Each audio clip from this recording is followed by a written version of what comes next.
Revanth Reddy ఏమంటుండంటే BRS లేవదు, BJP చాలదు, తెలంగాణలో కాంగ్రెస్కు తిరుగులేదు. ఇక మీరు ముగ్గురే ఉన్నారా? ఇక నాలుగో వాడు ఎవడు వచ్చే అవకాశమే లేదంటారా? ఇక అంటే మీ టార్గెట్ ఏంది? అవతలని లేవకుండా చేస్తే మనమే ఉంటాం. ఇది కాదు కదా కావాల్సింది. ప్రజలు మిమ్మల్ని మళ్ళీ ఆదరించాలి అంటే, ప్రజల్లో మీకు మంచి పేరు రావాలంటే మీరు మంచి పరిపాలన అందించాలి. మీరు చెప్పిన మార్పు ఏదైతే ఉందో దాన్ని తీసుకొచ్చే ప్రయత్నం చేయాలి. చేసి ఇక మేము ఇంత మార్పు తీసుకొచ్చినామని దాన్ని చూసి ఓట్లు అడగాలి. బీఆర్ఎస్ని లేవకుండా చేసి బీజేపీకి అది లేవదు, లేకపోతే కాదు వాళ్ళు అంతే, కొన్ని ప్రాంతాల్లో వాళ్ళు రాలేరు అని మీరేదో నమ్మకం పెట్టుకొని అట్లా కాదు కదా. ఒకవేళ మీరు దరిద్రమైన పాలన అందిస్తే ఎంత పెద్ద దరిద్రుడినైనా ఎన్నుకునే ప్రయత్నం చేస్తారు, అంతే కదా. ఆల్టర్నేట్ లేనప్పుడు ఏమవుతుంది? ఎవడో ఒకడని వేసి పడేస్తారు.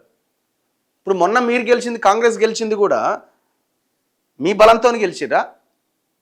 వీడు వద్దుర నాయన మాకు ఇక ఈ 10 ఏళ్ళు చాలు మాకు అని చెప్పి వద్దనుకొని మీకు ఓటేసి గెలిపించారు. దాంట్లో మీరు ముఖ్యమంత్రి అయ్యారు. మీరు అవతలోడి బలహీనతల మీద నా లేకపోతే మీ బలం మీద గెలుస్తారా?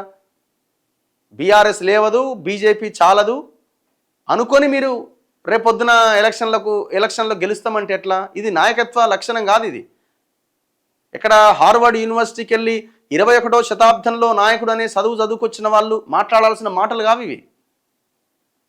సరే బీఆర్ఎస్ లేవదు, బీజేపీ చాలదు, ఇంకోటి వస్తాడు ఆల్టర్నేట్ 4వ వాడు. అప్పుడు సినిమా కనిపిస్తుంది. అప్పుడు ఇప్పుడు రెగ్యులర్ మొన్న కేసీఆర్ చేసింది కూడా ఏంది? అవతలి వాడి బలహీనతల మీద ఆధారపడి రాజకీయం చేసిండు. ఎంతకాలం చేయగలుగుతారు? అయిపోయింది. ఇక బీఆర్ఎస్ లేవదు అంటే కవిత ఒక్క జాలిగా వాళ్ళకి ఇంకెవ్వరు అక్కర్లేదు. ఇక ఒక్క కవిత జాలిగా. మరి కవితను ఎవరు నడిపిస్తున్నారు ఏందన్నది పక్కన పెడితే ఆమె ఒక్క జాలి ఎలక్షన్ల వరకు బీఆర్ఎస్ లేవకుండా ఉండడానికి. అదే జరుగుతున్నది. ఇక బీజేపీ వాళ్ళేమో వాళ్ళ పనితీరు ఎట్లెట్లుందో అంతంత మాత్రమే మనకు తెలిసిన విషయమే. వాళ్ళు ఎంత ప్రయత్నం చేసినా అక్కడ కేంద్రంలో వాళ్ళ పరిపాలన వాళ్ళు ఆల్రెడీ 10 అయిపోయింది. ఇప్పుడు 15 years అయిపోతుంది ఈ పీరియడ్ కూడా కంప్లీట్ అయితే. సో ఇది కూడా కొంత వాళ్ళకి రాబోయే ఎలక్షన్స్లో మరి ఎంతవరకు ఇదన్నది చూడాలి.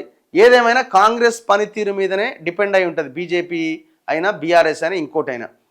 కాంగ్రెస్ అరాచకంగా పరిపాలన చేసిందనుకోండి, ఇంకా దారుణంగా పరిపాలన చేసిందనుకోండి, ఆల్టర్నేట్ రాలేదనుకోండి, బీఆర్ఎస్ బీజేపీ ఎవరో ఒకటి ఎన్నుకుంటారు, జనాలు వాళ్ళకు ఓటేస్తారు. ఏం జరుగుతుంది? లేకపోతే హంగ్ వస్తుంది.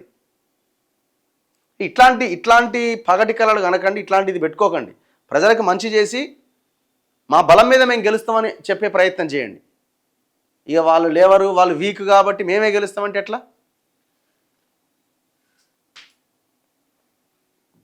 చలో నెక్స్ట్. ఇట్లాంటి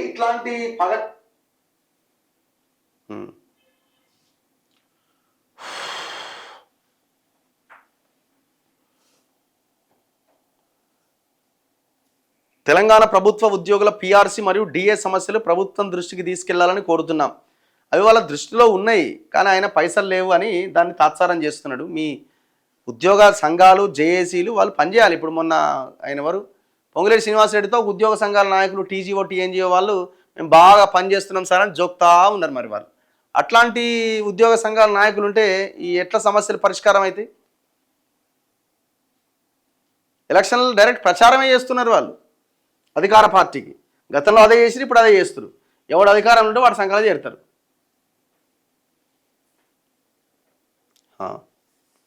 వేస్ట్ గవర్నమెంట్ అట.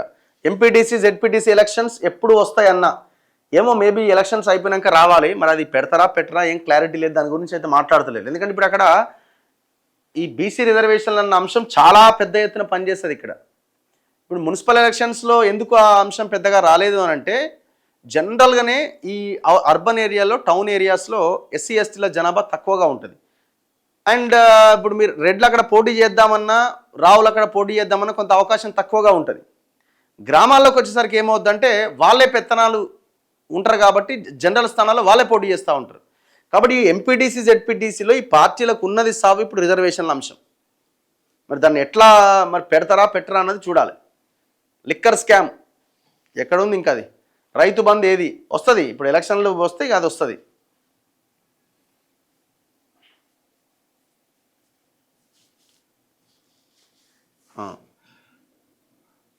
పృథ్వీరాజ్ అన్న పార్టీ కోసం వెయిట్ చేస్తున్నాం. ఈ తెలంగాణను పరిపాలించిన ప్రభుత్వాలతో విసిగి బేజారిపోయాం. పెట్టాలి మరి, వాళ్ళు పెడితే ఏమన్నా అవకాశం ఉంటుంది.